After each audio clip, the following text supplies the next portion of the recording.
একেবারে যেই নামাজ দিয়ে একেবারে নামাজ পড়ে বেহেশতে যাবেন, জীবনে নামাজ পড়ে বেহেশতে যেতে পারবেন না নবী চিনতে না পারলে।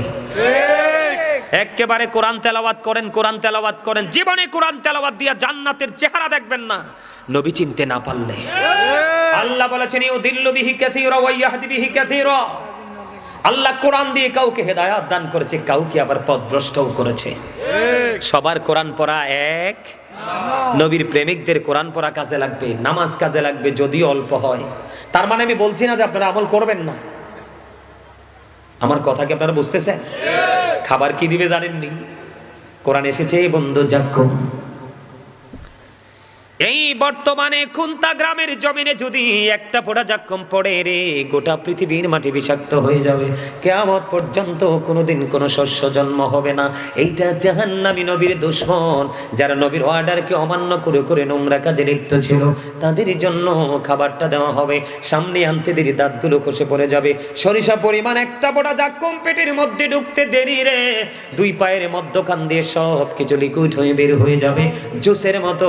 ওই যে বলেছি বাঁচতেও পারবা না, মরতেও পারবা না, এখান থেকে পালাইতেও পারবা না। আল্লাহর হাবিব আরো বলেছেন হাদিস শরীফের মধ্যে এসেছে, কোনটা গ্রামের যুবক সবাই শুনে নাও, হাদিস শরীফের মধ্যে এসেছে আরেকটা খাবারের খবর, ওটার নাম হলো বন্ধু তিনাতুল খাবাল। নবী গো তিনাতুল খাবালটা কি? নবী বলে দেন না। নবীজি বললেন তিনাতুল খাবালটা হলো আরেকটা জাহান্নামের নিংড়ানো রক্তপুঁজ। মানুষ যখন গায়ে পছন্দরে পুঁজ দেখেননি, ঘৃণায় কাছে যেতে পারে না, মানুষ সহ্য করতে পারে না, অনেকেই দেখি বন্ধু ফিট হয়ে যায়, সেন্সলেস হয়ে যায়। ওই তিনাতুল খাবালটা পাপীদের জন্য বরাদ্দ খাবার। এই দুনিয়ার মধ্যে পরিশ্রম করতে করতে আপনার পানির তৃষ্ণা যখন লাগে, আপনি গরম পানি খাইলে তৃষ্ণা মিটে না, আপনি বলেন ঠান্ডা পানি দাও। বন্ধু তোমরা আমার কথায় যদি কষ্ট পাও, কিচ্ছু করার নাই, আমার আদর করার অধিকার আছে, শাসনের অধিকার আছে, ঠিক কিনা বলে? কারণ কি জানেন? আমি যে আজকে আলোচনার হেডলাইন দিয়েছি, আমি বলেছি ইয়া আইয়ুহাল্লাযীনা আমানু কু আনফুসাকুম ওয়া আহলিকুম নার। আমার আজকে ওয়াজের শিরোনাম হলো আল্লাহ রাব্বুল আলামিন ঈমানদারকে ডেকে বলেছেন তুমি জাহান্নাম থেকে বাঁচো এবং তোমার পরিবারকেও জাহান্নাম থেকে বাঁচাও।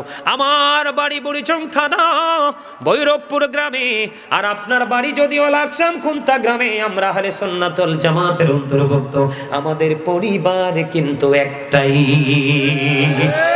কথা বলেন না কেন? নবীজি বলেছেন আহলে সুন্নাহ ওয়াল জামাত ইজ দ্য বেস্ট পার্টি। সুন্নি জামাত হলো শ্রেষ্ঠ দল, যেই দলটা মা আনা আলাইহি ওয়া আসহাবিহি, যারা আমাকে এবং আমার সাহাবায়ে কেরামদেরকে অনুকরণ করবে। ঠিক কিনা বলেন? ঠিক। আমার আলোচনা কিন্তু একেবারে শেষের দিকে যাবেন না, তাবারুক নিয়ে সবাই যাবেন।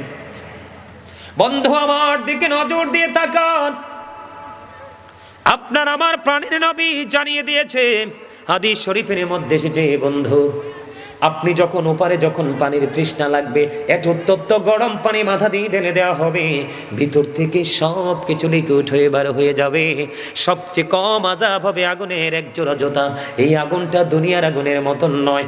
আল্লাহ রাসূল বলেছেন, আবু হুরায়রা থেকে হাদিস বর্ণিত, হযরতে আবু হুরায়রা রাদিয়াল্লাহু তাআলা আনহু তিনি বলেছেন, আমার নবী বলেছেন আল্লাহ রাব্বুল আলামিন জাহান্নামের আগুনটাকে 1000 বছর তাপ দিলেন, রং হয়ে গেল লাল, আরো 1000 বছর তাপ দিলেন হয়ে গেল সাদা, আরো 1000 বছর তাপ দিলেন হয়ে গেল কালো। 3000 বছর বন্ধু আগুনটাকে উত্তপ্ত করে রেডি করে রাখছে রে। ফুলছেরাতের পোলটা যদি পার হতে না পারো, ওই ওটাই হবে তোমার জন্য সবচেয়ে বড় নরক। কিন্তু যদি তুমি নবীর প্রেমিক হও, জিবরাইল আলাইহিস সালাম কথা দিয়েছে, নবীর প্রেমিকেরা সারাদিন নামাজ ইবাদতের পড়ে, দিন নাই ক্ষণ নাই সময় নাই টাইম টেবিল কোনো কিছু নাই, তুমি কন্টিনিউ নবীর প্রেমের দরুদ পড়তে থাকো। আমি জিবরাইল কথা দিলাম 30,000 বছরের রাস্তা ফুলছেরাতের পোলটা আমি নিজে হাতে দৌড়ে সেটা পার করে দেব। সুবহানাল্লাহ সুবহানাল্লাহ মারহাবা। কথা কি বুঝে আসছে? আমার কথা বুঝতে পারছে? জাহান্নাম বড় ভয়ঙ্কর, এত ভয়ঙ্কর যেটা কল্পনা করেও শেষ। আপনাকে আমাকে অদৃশ্য বিশ্বাস করতে হবে, নামাজ পড়তে হবে, কি করতে হবে?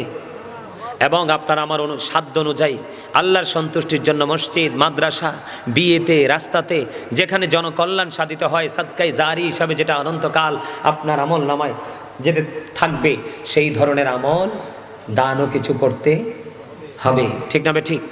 আরো জোরে কন। আপনাদেরকে যদি এখন আমি বলি কোনো কিছুর জন্য একটু তা মুনাজাতের আগে একটু সাহায্য করবেন, করবেন? দেখছেন নি? আরো জোরে কন। আচ্ছা, আমার সামনে কোরআন শরীফ আছে, আমি একটু খুলি, আপনারা শুধু দেখেন। এতক্ষণ তো বলবেন হুজুরে সেইটা ওয়াজ করছে, আরে আমরারে দেখিয়া। এবার কোরআন শরীফটা খুলি, দেখেন আল্লাহ রাব্বুল আলামিন বলেছেন, পড়ব, আল্লাযীনা ইউমিনুনা বিল গায়বি ওয়া ইউকিমুনাস সালাতা ওয়া মিম্মা রাযাকনাহুম ইউনফিকুন। আল্লাহু আকবার।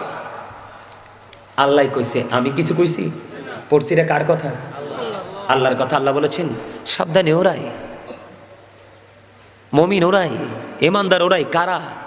যারা অদৃশ্যে বিশ্বাস এবং সালাত কায়েম। আল্লাহ যে দৌলত দিয়েছে, তার মানে সম্পদ দিয়েছে, তা থেকে আল্লাহর সন্তুষ্টির জন্য দান করে। আমরা সবই করতে রাজি, মাহফিলে এসে তাবারুক লইয়া বাইর যাইতেও রাজি, কিন্তু অনেক সময় মসজিদ মাদ্রাসার জন্য দান চাইলে দিতে রাজি। আবার অনেকে তো গুসলেঙ্গিটা দিয়ে দৌড় দেয়, আবার যখন হুজুরে সব কিছু গোছাইয়া ফিনিশিনে আসে তো আস্তে ধীরে আবার আইয়ে। আসলে এটা যাওয়া আসার বিষয় না, এটা হচ্ছে প্রেমের বিষয়।